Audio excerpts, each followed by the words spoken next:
So I think that's a great segue to the next question. We have this talk about technology, taking over our jobs and, removing the human factor, in all sorts of different sort of jobs and positions and roles. So the question, and Ralph can get us started with this one with, his perspective as a compliance leader. It's like, very often we hear the concern by compliance staff that a software could replace the human factor in the compliance processes.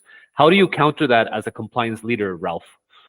Yeah, I'm a believer in humankind, and I think the history of compliance is the history of permanent disruption and a permanent transformation. I think we are here exactly at another age and another step towards that. So my humble belief is in 2024 is that AI, even if it comes to its best effect on whatever it can do, it will not replace the human part. It will be a very substantial element to help us. So I can put it in a very easy word.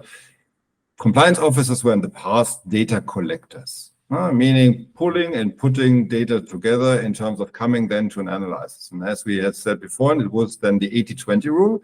80% data collection, 20% analysis, which was for everybody really not satisfying. I can tell you in terms of if you're going home and say, hey, how many reports I wrote? 1.5, but I sat down for at least 7 hours to get all the information together. Not cool. Now, I think that will shift towards in 2080 from a data collector to a data validator point of view.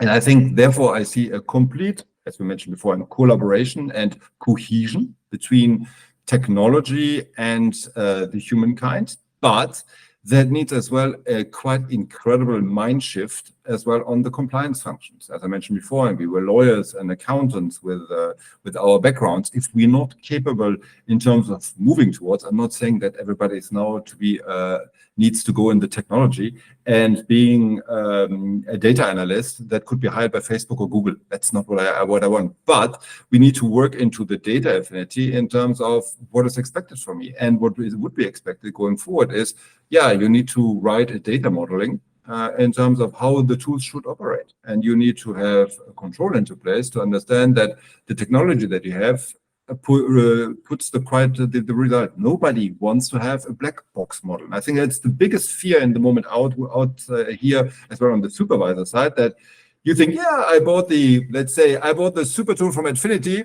I'm done. And they're like, yeah, but who can show me that his product is really working as it should? So it comes back to me. So meaning we don't get off the hook by shifting the problem to a digital solution.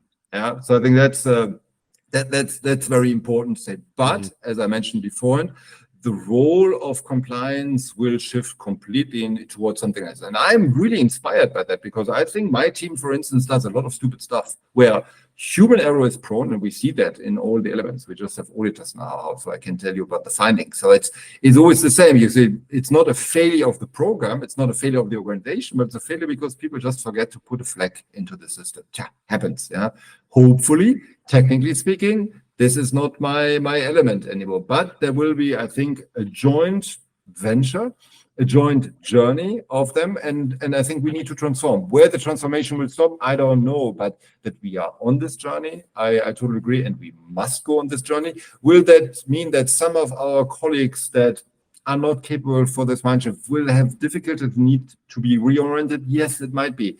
But I think it offers as well this kind of hybrid work there. And I just did a very nice video on this one in terms of how to get as well people from the fintech companies back to compliance, because we are now offering as well this hybrid model where you need to have data scientist capabilities as well as the compliance understanding, which bring them together. It's super nice. I think Alexander is the best example. He came from the good side, on the banking side, and switched to not the bad side, but the other side. And I think that is exactly how the words are coming together. And that, I think, is exactly in the digital transformation. Therefore, I'm a big fan of that. But as I mentioned, the human is in the center because it's done for humans. Our clients are humans. We are humans. But digitalization comes to help us, not to replace us.